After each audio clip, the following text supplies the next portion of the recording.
Hey, what's up, guys? Actually, what I'm now gonna start doing on my channel is actually I'm gonna start doing some video game reviews. I've always been wanting to do these reviews because I don't know, I just thought it'd be a cool thing to do.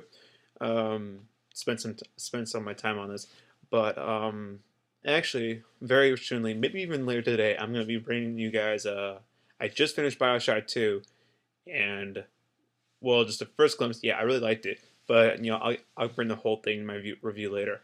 But although although I'll be doing some reviews, it's also going to be some older reviews. Like I'm probably going to be starting actually Knights of the Old Republic review, and I will be bringing some reviews of games that I've already played in the past couple months, but I just never got to reviewing them or whatever.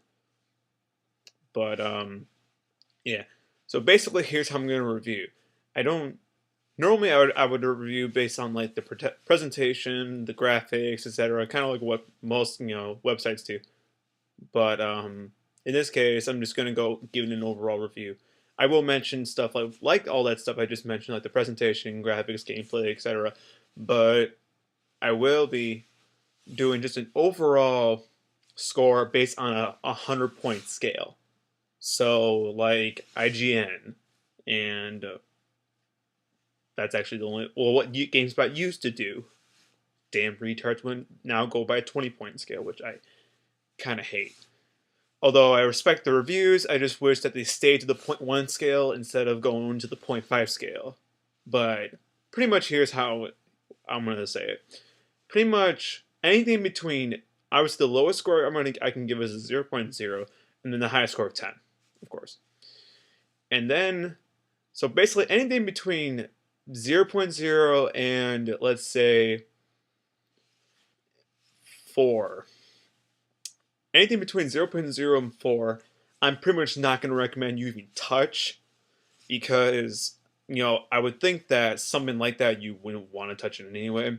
I mean, unless you feel it, pretty much the only reason I would recommend you playing it is that literally you're playing it to make fun of it or be like, holy crap, this is so bad that you want to play it. But okay. But anything from like a 4 to a 5. Okay, well, okay.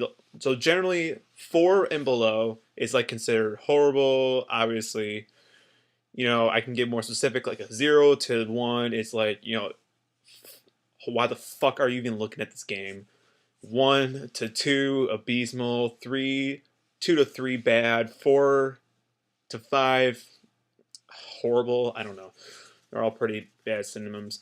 But and then from 5 until 6, pretty much I just say like a mediocre score. Basically, unless you were really anticipating this game I would give it this score, then it's probably nothing more than a rent, at least to try it, because most likely, unless you love the genre or you love the kind of or the storyline that the game's based off, I'd still, even though it's based on that stuff, I'd say you should probably at least rent it, based on this is all again on my opinion, just what I think though. Now, from anything from a 6 to a 6.9 is, I would say, a fair game, which again, unless you really like the genre, I mean, you could possibly want to buy it just because you're so dedicated to the kinds of games that unless it's a series, the genre, etc. But normally in those categories, like example, like I just played Saw the other week, like for a week. I probably give that based on the I probably played about half of it before I had to return it because I did a GameFly trial, and I'd probably give it a 6.6 ish. I mean, I love the movies. I mean, although they're not that good, but I just like to watch them. But that's why, because I would definitely, it was not a buy, like definitely. But I don't know. It's just anything from 6 to 7 is a fair. Now 7 to 9, I consider a good range. That's pretty much now. If you really like, if you like the genre, if you like the shooter, if it's an RPG, a shooter, etc., then you might want to even start looking at it. Uh, Possibly even more. Sometimes depending on how hot, like if it's maybe it's like between a 7.5 and an 8. maybe that's even considered a buy for you. Doesn't really matter. An 8 to an 8.9, I would consider great games. More likely, again, if you like the genre, typically like a lower 8, like in the lower 8s, I definitely consider a strong rent. And anything like an 8.5 to a 9, if you like the genre, probably is most likely a buy. Now, from 9 to a 9.5, I consider earliest, oh, no, 9 to 9.4 included, so 9.5 is a different scale, would be considered, I'd say, I hate to, I think I'm copying IGN from this, but I'd say more likely it's very good, or maybe IGN says it's outstanding, but I would normally say it's just very good. That is definitely, I can recommend, those are games I can recommend to everyone. Not necessarily you can buy it, but definitely recommend on a more broad scale where you should definitely at least try it. Like that's probably, I'll get more into my review when I actually review BioShock 2. But but probably it would go somewhere like in that scale. Now, from a 9.5 to let's say a 9.6.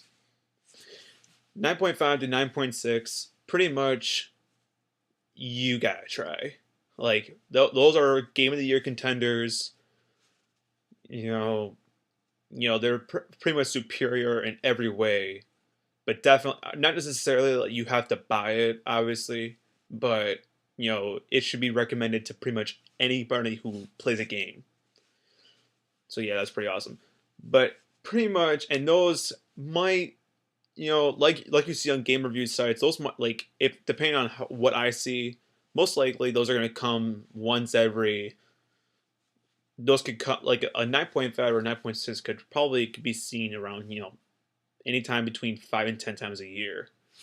Where my last category, obviously, 9.7 to a 10, regardless of who you are, pretty much is a must buy. This game could be totally out of your range, whether if it's an RPG, but you don't really play RPGs. It doesn't really matter. This game pretty much, again, this is all my opinion, just trying to help everyone else out, that this is a must buy, pretty much. Because pretty much every game that I've seen on, whether it's IGN, GameSpot, that have gotten above 9.6, pretty much were revolutionary games, must-have games, like not just must-have or must-play, but must-buy, regardless of what type of gamer you are. And that's pretty much what's going to happen, but probably later by either today or very soon, I'll bring you my BioShock 2 review, which will be my first review. But guys, thanks for watching. Bye.